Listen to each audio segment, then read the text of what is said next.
Hello everyone, welcome back to the channel. हम पढ़ रहे हैं द राजस्थान टेनेंसी एक्ट 1955।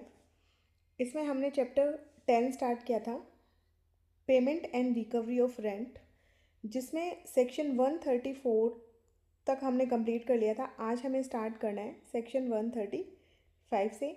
जो भी स्टूडेंट JDA की प्रिपरेशन कर रहे हैं उनके लिए ये बहुत इम्पॉर्टेंट होने वाला है। ये हिंदी मीडियम और इंग्लिश मीडियम दोनों स्टूडेंट के लिए ही यूज़फुल है। तो स्टार्ट करते हैं सेक्शन 135। सेक्शन 135 किराएदार का रसीद प्राप्त करने का अधिकार, right of tenant to receipt.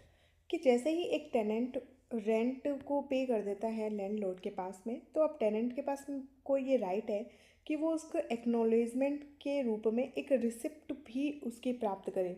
क्योंकि रिसिप्ट प्राप्त करेगा, उसके बाद यदि कोई विवाद हो जाता है तब वह आराम से उसको दिखा सकता है कोर्ट में कि उसने पेमेंट कर दिया है। तो इसीलिए ये सेक्शन है। तो रसीद प्राप्त करने का अधिकार, लगान या सैयर का सीधा भुगतान करने वाला प्रत्येक व्यक्ति यानी जो टेनेंट है, जमींदार या एजेंट से तुरंत हस्ताक्षरित लिखित रसीद पाने का हकदार है। रिसिप्ट रिटर्न में रिसिप्ट पाने का हकदार होगा। लैंड होल्डर की ड्यूटी क्या है कि उसे अपने पास में एक रसीद बुक रखनी है, जिसमें से एक कॉपी तो अपने पास रखनी है काउंटर फॉइल, और एक कॉपी टेनेंट को देनी है।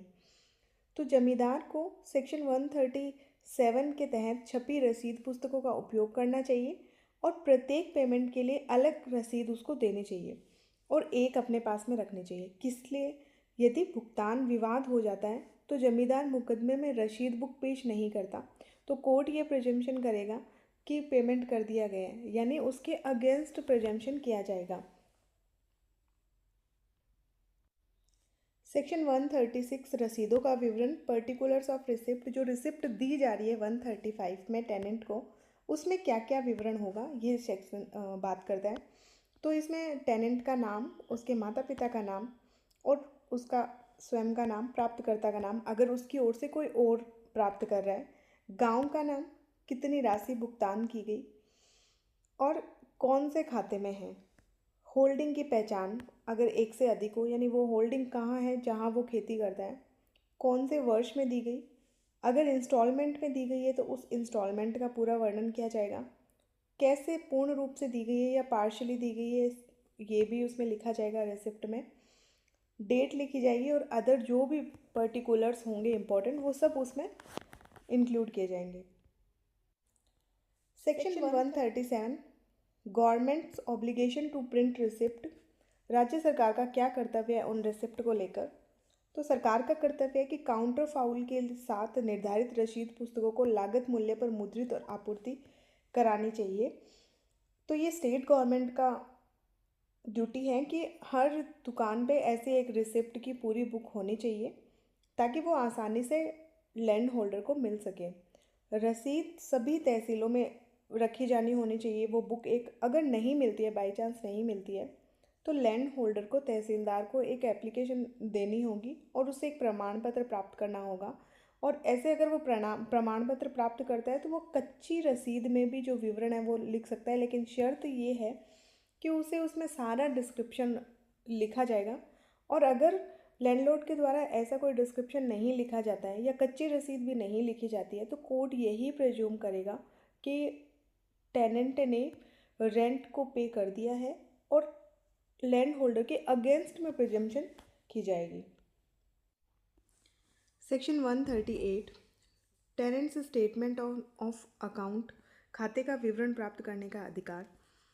तो टेनेंट के पास में ये राइट है कि वो लैंड होल्डर से जो भी अपना अकाउंट में वो जमा करवा रहा है, पेमेंट कर रहा है रेंट का, उसका विवरण मांग सकता है, डिस्क्रिप्शन मांग सकता है। उसके लिए उसको एक फ़ीस का पे करना होगा जो 4 आना है, यानी किराएदार 4 आने का भुगतान करने के बाद में खाते का विवरण प्राप्त करने का हकदार होगा। और ऐसा विवरण और कब प्राप्त किया जा सकता है? जैसे ही एग्रीकल्चर ईयर समाप्त हो जाता है, समाप्त होने के 3 महीने के भीतर टेनेंट मांग सकता है पूरा डिस्क्रिप्शन उसके अकाउंट का, यानी वो जो भी उसमें सब चीज़ें होंगी, जैसे राज्य सरकार के द्वारा कितना लगान तय किया गया है और क्या क्या लिमिटेशन है, वो सारी डिटेल उसमें होगी।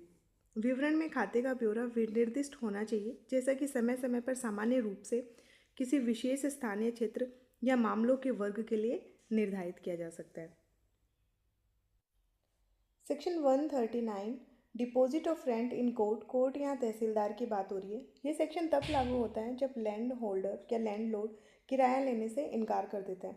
तो ये एक तरह से टेनेंट को सील्ड की तरह है, सुरक्षा प्रदान करता है कि अगर वो मना कर रहा है, लैंड होल्डर किराया लेने से मना कर रहा है और वो इस बहाने से टेनेंट को बेदखल कर सकता है, तो उसे बचाने के लिए ये सेक्शन दी गई है।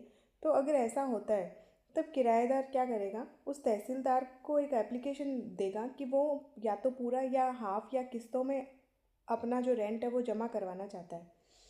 तो यदि जमींदार लगान स्वीकार नहीं करता तो किराएदार तहसीलदार की अदालत में इसे जमा कराने के लिए आवेदन कर सकता है। क्या कि एक किस्त में हो सकता है या कई किस्त में या बकाये के लिए हो सकता है। तहसीलदार को अगर सही लगता है तो वो उस राशि को प्राप्त कर लेता है और एक रसीद उसे दे देता है, जिसे जो जो इस बात का प्रूफ होगी कि स्वीकार कर कि तहसीलदार ने स्वयं ने वो किराया स्वीकार किया है। और जो आवेदन दिया जा रहा है उस आवेदन में पूरा डिस्क्रिप्शन होना चाहिए, पूरा वर्णन होना चाहिए और उस व्यक्ति का नाम भी उल्लेखित किया जाएगा जिसे आखिरी बार किराया दिया गया था।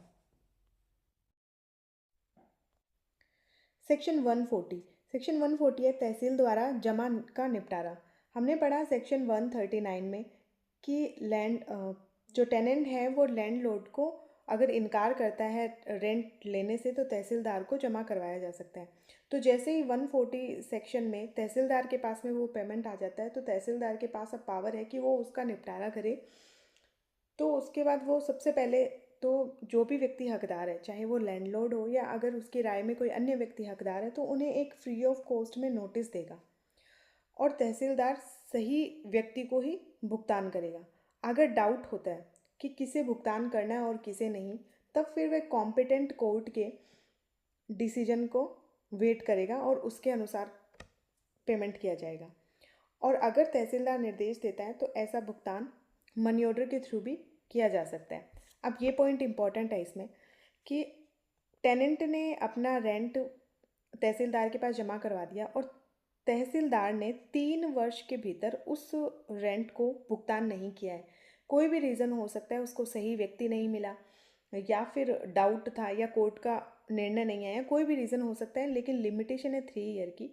तो विद इन 3 ईयर जो टेनेंट है वो वापस से एप्लीकेशन लगा सकता है तहसीलदार के पास में अपना जो रेंट उसने दिया था वापस लेने के लिए। तो ये इम्पॉर्टेंट पॉइंट है। सेक्शन 141 बात करता है मुकदमे के दौरान अदालत में जमा करवाना deposit of rent in court during the pendency of suit. अगर लैंडलॉर्ड और टेनेंट के बीच में पहले से कोई सूट इंस्टीट्यूट किया गया है, इन दोनों में कोई विवाद चल रहा है, तब पेमेंट कहाँ किया जाएगा, रेंट कहाँ चुकाया जाएगा। तो डिफ़ॉल्टर से बचने के लिए टेनेंट जो अपना रेंट कोर्ट में जमा करवा सकता है और फिर कोर्ट का जुरिडिक्शन होगा कि उसको कैसे निपटारा करना है और किस तरीके से करना है। तो मुकदमे की लंबिता, a suit for rent recovery must be pending against the tenant. ऐसा सूट पेंडिंग है तो the tenant can deposit the entire rent amount in the court. तो कोर्ट में अपना पूरा रेंट जमा करवा सकता है जहाँ भी वो सूट पेंडिंग में है। और एक बार जमा करवा दिया तो अब वो कोर्ट के डिस्क्रिएशन में आ जाएगा। The deposit is subject to the court order for its disposal, कि कैसे उसका निपटारा करना है। अगर उसी केस में अगर कोई अपील होती है, if an appeal is filed the deposit is deposed of according to the appellate courts order. तो फिर वो अपीलेट कोर्ट के ऑर्डर के अधीन रहते हुए उसका डिस्पोज ऑफ किया जाएगा। प्रोसीजरल पार्ट चल रहा है अभी, तो इतना टफ नहीं है, इसको स्टोरी की तरह हम समझ सकते हैं। फिर है सेक्शन 142 वादों का वर्जन, बार्स ऑफ सूट। तो राज्य के विरुद्ध कोई वाद, राज्य का विरुद्ध यहाँ पे है कि सेक्शन 139 में हमने ये देखा था कि तहसीलदार के पास में टेनेंट रेंट जमा करवाता है। तो अगर दोनों के बीच में कोई वाद चल रहा है लैंडलॉर्ड और टेनेंट में, तो इसका मतलब ये नहीं है कि आप उन पैसों को वसूलने के लिए सरकार के विरुद्ध यानी उन अधिकारियों और कर्मचारियों के विरुद्ध सूट इंस्टीट्यूट कर दो जिन्हें आपने अपना रेंट जमा करवाया था।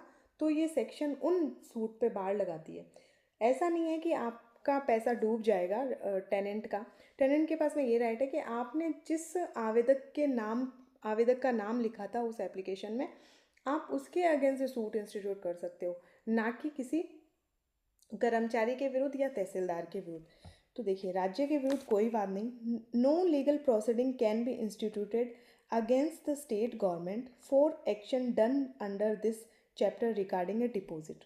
ओके, फिर नो सूट अगेंस्ट सर्वेंट, ना ही उन कर्मचारियों के विरुद्ध, no suit against any state government servant for bona fide action done under this chapter, यानी तहसीलदार ने उसका डिस्पोज ऑफ कर दिया था अपने विवेकानुसार, तो अब सूट इंस्टीट्यूट आप नहीं कर सकते। लेकिन फिर भी ऐसा नहीं है कि वसूलने का अधिकार नहीं है, राइट ऑफ रिकवर अभी भी बना हुआ है। A person entitle to the deposit can sue to recover the amount from the person whom it was paid, जिसके लिए उसको पेड किया गया उससे वसूल सकता है। और सरकारी भूमि के लिए अपवाद, तो उसके लिए these provisions do not apply if the land is held by a tenant directly from the state government। ये सारे प्रोविजन तब लागू नहीं होंगे अगर टेनेंट ने वो होल्डिंग डायरेक्ट स्टेट से प्राप्त की है।